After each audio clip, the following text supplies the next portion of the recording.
الله أكبر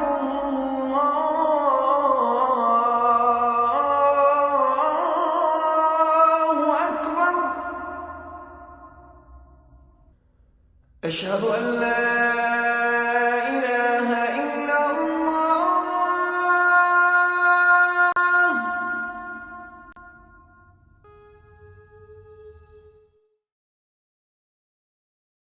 So my name is Habeeb Quadri. I'm the principal at the MCC Academy, Muslim Community Center. I'm also the chair of the Muslim Youth of North America. It's an organization that's widespread throughout the United States. So would you like to tell us more about what is this MCC is all about? So the MCC Academy is a school from preschool to 8th grade. It has more than 640 students. It has more than 23 different countries that are represented. Majority of our students are all Muslim. We have about a few non-Muslim students. It's a school it's a private school, a parochial school, where we have our academics of math, science, social studies, and English, and at the same time Arabic, Islamic studies, and Quran. It's a school where we help a lot of our kids go through the process and then maybe go on to the local high schools or local private schools. And this year, there is a plan to start one 9th grade class next year. Great.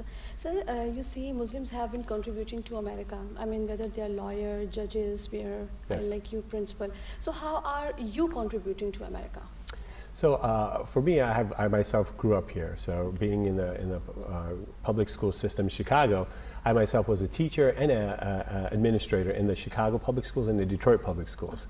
I've also worked for Project Education Plus. I volunteered my time there, where with kids in the Cabrini Green in the inner city. I also teach part-time staff at their professional development at Harvard University. So every week for a week or two every year for the last 9 years, I've worked with a lot of principals throughout the United States. I had the opportunity to also visit many public schools. I've visited maybe about 50 to 60 public schools to just have Muslim sensitivity training, just about the issues that Muslims students might be going through, and just to talk about diversity and cultural awareness. Okay. So, sir, would you like to tell us something about religious activities? I mean, being a Muslim, it's easy to live in America, or any challenges you people face living here? So, again, like in any place, there's always going to be good things that do happen, and there's some things that they could improve on. And I think in the Muslim community, there are so many opportunities to be successful, be educated, to start businesses, to be part of the fabric of the American society. But at the same time, in the last, maybe after 9/11, there has been more media coverage, or sometimes some derogatory comments towards Muslims, our coverage towards Muslims. And this is where we as Muslims have come together to try to make sure to have a better conversation. And what we also on our side have to do is to build better interaction and dialogue, and build our own narratives to explain to the public of what the Muslim experience is. Because sometimes through media or through TV, are some individuals, that minute group of people who have hijacked the faith and given their part of what Islam is. It's our duty now to help combat that and do it in the proper way by being interactive, being involved, and being just who we need to be, what our faith tells us to do. Okay. It is to be good, productive citizens in a society. Okay. Sir, do you feel American society is tolerant enough to accept your values, your traditions, and your freedom being Muslims here? Yes, what's been great is even I myself, when I was in high school, we had started the first Muslim club in the United States after Jummah prayers. Now there are more than 500 to 600 prayer services, even in the high school level, after school, or even a meditation room. So in our school district, which is about 2,000 kids, this is a public school, in each of the high schools, they do have a meditation room for any person of any faith to practice. They also have a Muslim club afterwards. They have girls who have opportunity to play sports and covering with their hijab. So there have been steps. There are sometimes what you call obstacles, but the idea is, what's great about American society is that you have an opportunity to come together, have that dialogue, and try to change a process or a policy that might be unconstitutional, or might be against any discriminatory against any ethnic group. Okay. And sir, you see, after 2016 presidential election, yes, and Trump's ban on Muslim countries. Correct. So there is misconception in the mind of Muslim world that Muslims here in America, they are not being treated good, and they are not happily living here. Mm-hmm. Is it true? I think there are, we've had some, derogatory comments, and there have been discrimination happening. Like, just in this year, there's already been 5 masajids that have been burned or, are partially burned. So that does happen. Again, there are minute groups of people in America who might have some derogatory comments or bad feelings towards the Muslim faith. But just like we try to remind our community, just like how many people take what the ISIS is doing and then try to generalize that with the whole Muslim community, we also we cannot do the same by generalizing a few individuals and saying, hey, all of Americans do not like Muslims. So I think that dialogue is very important. So, but at the same time, we have organizations like Council of American Islamic Relations that help look at these places where there might be discriminatory at the workplace, there might be discrimination at the school, there might be discrimination at dealing with civic leaders or at the police department. So there is checks and balance. I'm not going to say everything is all great, but at the same time there are processes here to help rectify a situation. And this is something that's been throughout American history of where the Jews have gone through the process, the Irish have gone through, the Japanese are, and the Latin American, African American communities are still going through this process. So I think the idea of saying everything's fine and nothing's wrong, now there are some things that are wrong, but I would say there are opportunities for us to help fix some of those concerns. And again, but we still have to be smart, just like we are anywhere. So you could be in a Muslim country, you still have to be aware where your surroundings are. So even in our mosque, I've been here for 16 years. Right after 9/11, almost every year we had like maybe a window shattered or a cinder block thrown through the window or some maybe graffiti written. But the last 3-4 years after building these relationships, we haven't had anything. But there have been some other places. We're in this big city where there's more metropolitan, so there's more diversity. Sometimes you might go into the south where it might be not that much. There could be a difference in how people view stuff. But our duty is to try to work together to help really clarify some of these misunderstandings that people have of the Muslim faith. Okay, since you're talking about misunderstanding, you meet so many people, you have Muslim students as well as you have non-Muslims. So, and we know that when something goes wrong, Muslims are there to be blamed. So if something goes wrong, and so what sort of a question you get from non-Muslim students and how do you satisfy them? So you'll have basic questions first, so like, hey, what do Muslims believe? Because some might believe that we believe Muhammad, right? A lot of times people don't realize, hey, we're the same as, we believe in the same prophets that all the Christian and Judaic faith do. And a lot of times after this discussion, they realize, boy, we're really close. We're almost like cousins, right? And then when they realize that we do believe in Jesus, that we believe in Mary, that we have a chapter in the Quran called Mary, we believe her as one of the most righteous women of all time. Then for them to have an understanding and saying, wait a minute, then our belief of like what we call the people of the book and our belief systems, and especially in the Judaic faith of some of the prayers before eating, going to sleep, and they realize there's so many similarities.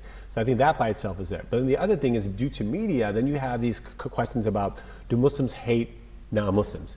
Are they here to just take over us? Right? And so those are other things which is, I'm happy that they're asking, right? Because I'd rather have them ask individuals who are working in the community than asking what we call in the Muslim term, shake Google, right? Because you don't want Google to answer those questions, because you could find any article and say, oh, this is what Muslims are. But until they get to see a Muslim, and I think that's so important that it's not just for, even as Muslim community, to really interact with the non-Muslim, then you have a better understanding of who they are. Everyone just wants safety, security, and then sometimes I realize when you have a lack of knowledge or ignorance, then the fear happens. And then when you get to interact with them, you break down those barriers of biases that they might have. And we have that in all faiths, right? And so it's so important that we have to come and work together to move forward. Okay. Sir, what do you think Muslims should do to make their perception better in the eyes of Western world? Is there any need of doing so? Yeah, I think it's always, I always realize my experience being a young kid, grew up here, right, from preschool on.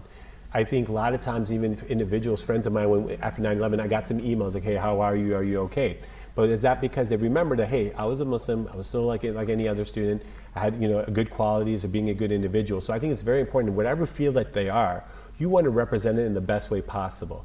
Represent it to be just good citizens, but also showing that, hey, like as a Muslim, you could practice the faith and still be a productive citizen and get along with other individuals. But the other aspect is sometimes because of what, it's a society that reads social media.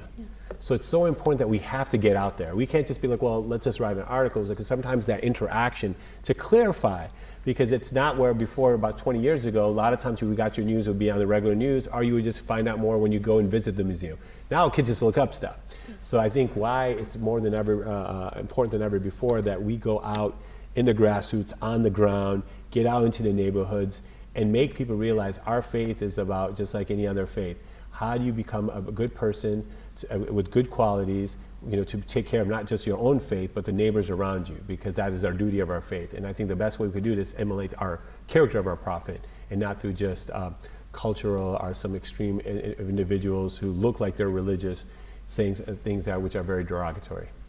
So what about youth? I mean, how can we keep our youth away from activities like extremism, like drugs? I mean, what should be done? What should be the role of masajid? What should be the role of parents? What should be the role of schools and society? I mean, so I think for masajids or Muslim centers or the schools, one is to have opportunities for people to come. One thing great about America is you have Muslims from all over. Yeah. So what you have to do is culture is great, but you separate culture and go what faith is. Okay. And I think one part is that especially as kids grow up, they want to be a sense of belonging. And the sense of belonging doesn't always have to be at the masjid. The only time it's a lecture. But having programs where they could have a play. They could go and say, let's go ice skating or bowling, and then as you go there, take 5 minutes just to talk about Islam. A lot of times when we do religious programs, it has to be like lecture for 2 hours, and then we might play. Or hey, youth, we want your help. Hey, let's go fold a chair, set up the chairs. But you really use their talents that they have and let them showcase it. So for example, at our school, every 8th grader before they leave, they gave a Jummah khutbah to the whole community. All the girls give a talk before. All the 8th graders write a play that they present to our local library. About Muslim scientists in America. When you get them, every month we do a community service project, right? Because the whole idea is that for kids to be interactive, experiential learning, we need to develop these other skills, the soft, the emotional, social skills. Because our kids do good cognitively. They're academically, we're going to make sure. But what all these other skills are, how to talk to someone, how to debate with someone, how to rethink someone, how to critical thinking, and how to go out there and do service, which is what our prophet did, right? You help Allah's creation, Allah will help you. That's like a motto that we have. So if we do our best, Allah will take care of the rest. Yes. And so, American dream ka maine puchna hai. And so what about that American dream? I mean, everybody talks about it. For you, what's this American dream is all about? I mean, the American dream, I think one is that you have that, your life, liberty, and pursuit of happiness, right? Yeah. So I think the idea of that you have an opportunity in America where you could, from whatever country you could be successful. You work hard, there's opportunities for you to be successful, right? To take care of your family. But also you have freedom of religion, the opportunity to practice your faith, be confident of who you are, and protected by the Constitution. So for the American dream, I think for us, being here, the idea of life, liberty, and pursuit of happiness, right?